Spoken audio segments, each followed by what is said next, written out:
노래나 하나 들어볼까?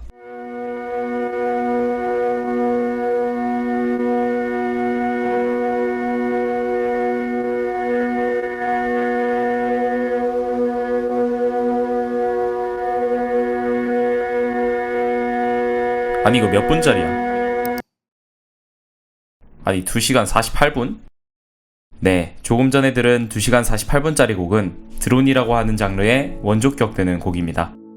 드론이란 장르는 아까 봤다시피 하나의 음을 길게 지속하는 것이 특징이고, 이름부터 윙윙거리는 소리를 뜻하는 드론에서 따와 음의 지속으로부터 오는 미세한 음조의 차이나 음파의 움직임을 강조하고자 하는 미니멀리즘 장르입니다.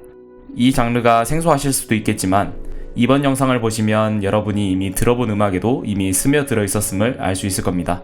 그럼 바로 시작해보겠습니다.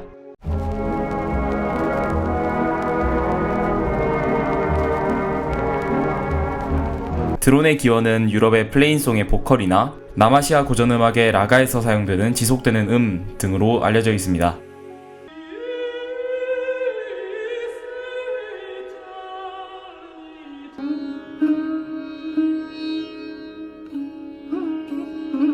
이러한 지속되는 음들이 여러 문화권에 산재되어 있었지만 크게 관심을 가진 사람은 잘 없었습니다. 이브 클라인이 나타나기 전까지는 말이죠. 그는 1949년 20분의 드론과 20분의 침묵으로 구성된 교향곡 하나를 발매합니다. 그 교향곡의 이름은 Monotone Silence Symphony.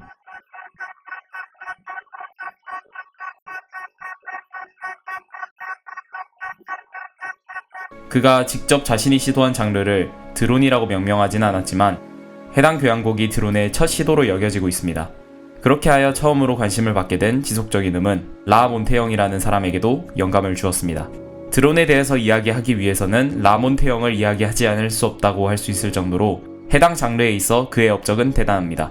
그래서 그에 대해서 조금 알아보자면, 라 몬테영은 미국의 첫 미니멀리스트 작곡가로 알려져 있는 아티스트로, 그는 어린 시절부터 바람이 부는 소리나 전화에서 나오는 반복되는 고주파음 등 반복되는 음에 대해서 관심이 많았다고 합니다.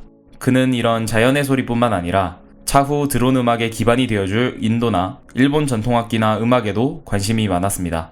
인도 전통악기의 경우 탐푸라라는 악기에 관심이 많았고, 일본의 경우에는 가가쿠라는 궁중음악에 관해서 관심을 가지고 탐구했습니다. 그렇게 지속되는 음에 관심을 가지던 그는 대학을 졸업한 이후 1958년 Three or Four Strings를 작곡하게 됩니다. 해당 곡은 아까 봤던 이브 클라인의 곡과 같이 오로지 긴 지속음과 침묵으로만 구성된 작품이며, 현재 많은 사람들에게 미니멀리즘의 출발점이라고 칭해질 정도로 상징적인 곡입니다.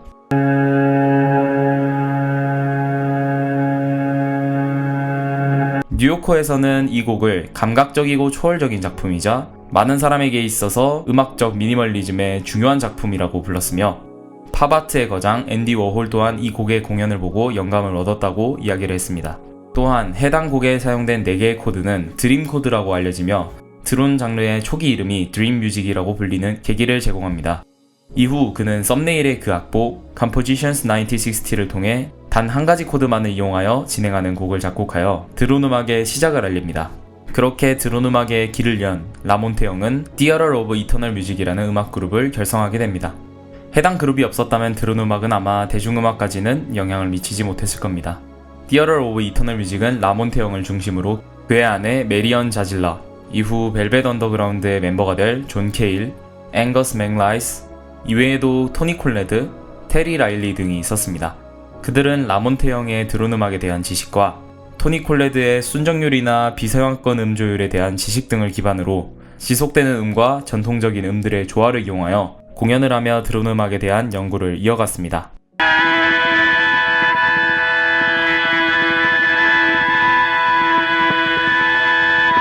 Theater of Eternal Music은 작곡 크레딧에 대한 분쟁으로 단 하나의 음반도 발매하지 않았지만 각각의 멤버들이 영향을 끼치며 드론이 대중음악에 스며들게 만듭니다.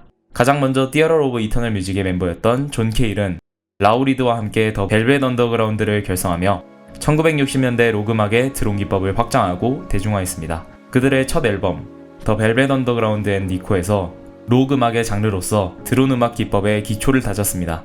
Venus in Furs, Heroin 등의 곡에서 지속되는 음을 이용하여 곡을 구성한 것을 알 수 있죠.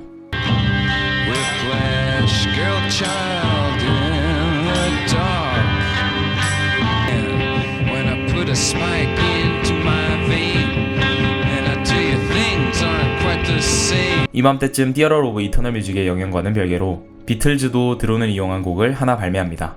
Tomorrow Never Knows라는 곡을 발매하며 드론 사운드의 대중화에 한 몫을 하게 됩니다.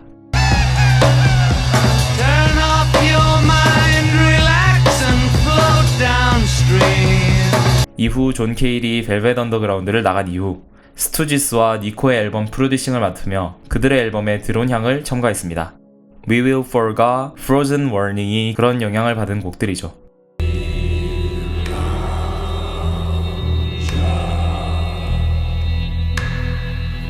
Close to mine, close to the frozen borderline.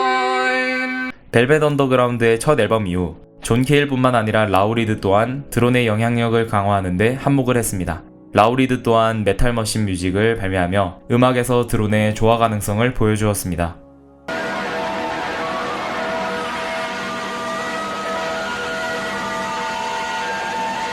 이후 1960년대 후반에서 1970년대 초 Theater of Eternal Music과 벨벳 언더그라운드가 뿌린 씨앗이 열매를 맺기 시작합니다. 서독에서 펜, 노이, 크라프트베르크, 클러스터, 파우스트 등 벨벳 언더그라운드와 라몬테형의 영향을 받은 밴드들이 나오기 시작한 겁니다. 이들의 음악은 크라우트록이라고 불리며 특징은 많은 것이 있지만 그 중에는 반복적인 사운드에 채택이 있었습니다. 그들의 음악의 뿌리 깊은 곳에는 드론이 숨어 있는 것이죠. 이런 신인들이 나왔는데 가만히 있을 Theater of Eternal Music이 아니죠.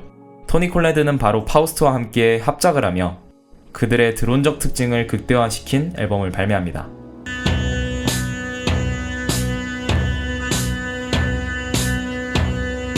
이렇게 락신에서 드론이 스며들고 있는 와중 메탈에도 드론을 접목하여 드론 메탈이라는 장르를 개발한 밴드가 나타납니다. 얼스와 멜빈스가 선구자가 되어 드론 메탈을 이끌었고 이에 더해 일본에서는 보리스와 커럽티드가 동참하게 됩니다. 이러한 밴드들의 영향으로 점점 더 드론은 락신 속으로 살며시 들어가게 됩니다.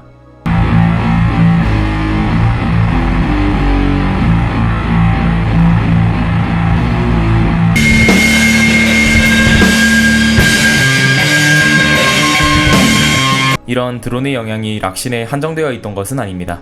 앰비언트 음악과도 연결고리가 있습니다. 록시 뮤직의 브라이언 이노는 후기에 앰비언트 음악을 만들었는데 그는 후기 작품들이 드론은 아니지만 라몬테형과 드론의 영향이 있었음은 인정하였습니다. 또한 드론을 이용한 앰비언트 음악들이 나오기 시작하며 둘 간의 연결점이 보이기 시작했죠.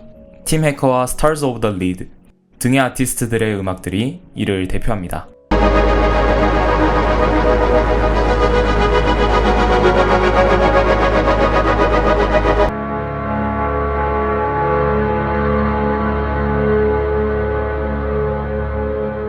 이외에도 포크 등의 장르에서 내추럴 스노우 빌딩 등의 아티스트가 드론을 이용한 새로운 시도를 하며 드론의 가능성을 이어갑니다.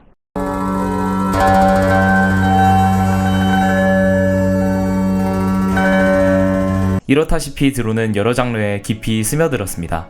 이런 드론은 현재에도 계속해서 이어가고 있습니다. 그 명맥을 이어가고 있는 아티스트들 중 주목할 만한 아티스트 한 분을 소개드리면 칼리 말로니라는 아티스트가 있습니다. 순수 드론 그 자체를 다루며 고요하게 몰아치는 몰입감 있는 경험을 시켜주는 아티스트죠. 올해도 새로운 음반으로 돌아왔으니 이 장르에 관심이 조금이라도 생기셨다면 한 번 정도는 들어보는 걸 추천드립니다. 이제 좀 이 장르에 관심이 생기셨나요? 순수 드론부터 시작해서 드론 메탈까지 취향에 맞는 대로 골라 들어보세요. 그럼 마지막으로 추천 앨범 몇 개 드리고 영상 마치겠습니다. 감사합니다.